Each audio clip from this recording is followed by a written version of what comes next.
thanks for coming today. So, quick question. Has anyone ever heard of or used a dating app like Tinder, Bumble, Hinge, anything like that? Okay. So you know that the basic premise of those apps is to connect you with people maybe in your same town or as far away as the other side of the country with people who are looking for a partner. And would it surprise you to know that dating back to the late 30s and 40s, there was something similar in existence. It was commonly called a Lonely Hearts ad. And it was basically all through newspapers and letters where you would place like a profile in the Lonely Hearts column and list your P.O. box, and you would have a sort of a pen pal situation. And if you were lucky, you just might find your soulmate. But if you weren't lucky, it might just be the death of you. And the victims of Raymond Fernandez and Martha Beck suffered just such a fate. By the end of this, you will all know everything there is to know about Raymond Fernandez and Martha Beck, the Lonely Hearts Killers. Now, this couple was suspected in the murders and disappearances of almost 20 women, but they were only charged with 3 that we know of, okay? And as oftentimes we have to do in situations like this, in order to understand what happened at the end, we have to go back to the beginning. Ray Fernandez was born on December 17th, 1914, in Hawaii. Now, his parents were Spanish, and he did live in Spain for a while.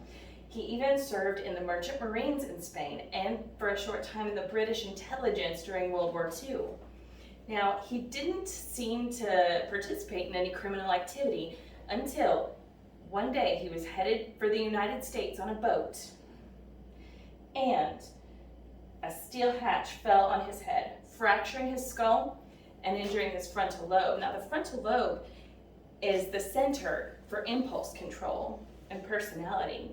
And from then on, he was never the same. He, shortly after his accident, he started a life of petty crime, ripping off widows and young single women of their fortunes using Lonely Hearts ads.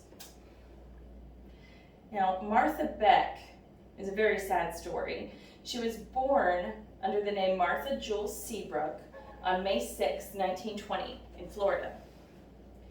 Allegedly, she had a glandular problem which caused her to be overweight most of her life, and then she underwent precocious puberty, which is, having too much hormones early in life, which causes you to enter puberty at a very early age. She was abused by her brother starting from the age of 10. She told her mother, but her mother did not believe her and began beating her on a daily basis. She ran away from home, eventually becoming a nurse and having 2 children. Now she was a single mother, and so she placed an ad in a Lonely Hearts column, which Raymond Fernandez responded to. Now, he went to go visit her in Florida, and he stayed for a little while, but she told everybody that they were going to get married. She was obsessed from the very start.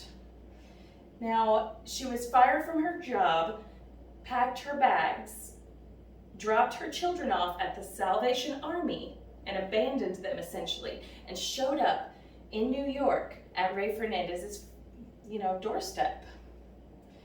He liked the way that she catered to his every whim.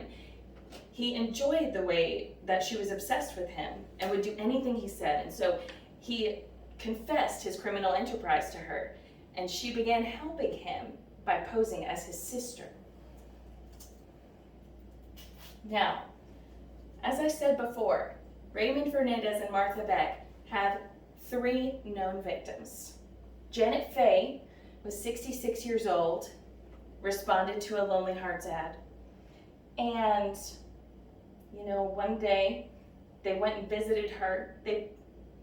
Raymond told her that he was going to marry her, and so he was in the process of stealing her money, getting her to sign over her bank information, all those things, as was the scam.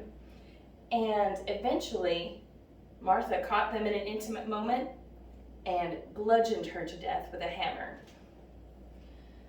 After they hid the body, they made their way to Michigan, where they visited the home of Delphine Downing.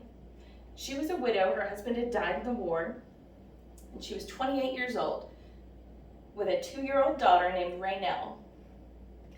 Now, Delphine was suspected to have been pregnant at the time, by Raymond.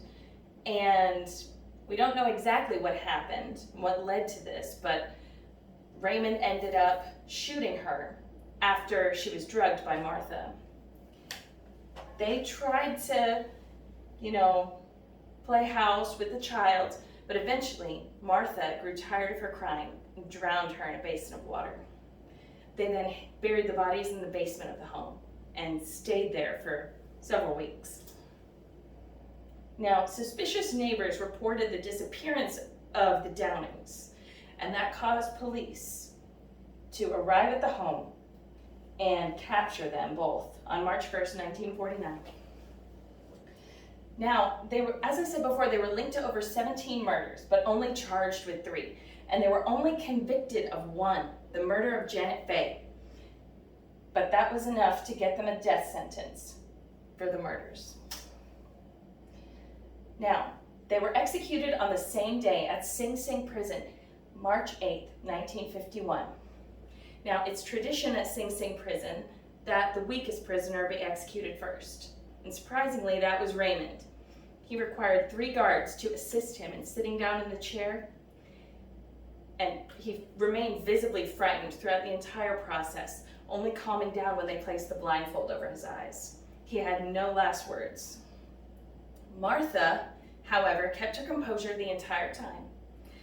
She required no assistance in sitting down, and her last words were, "My time in the death house has only strengthened my love for Raymond." And there the story ends of the Lonely Hearts Killers. Thank you very much. Thank you.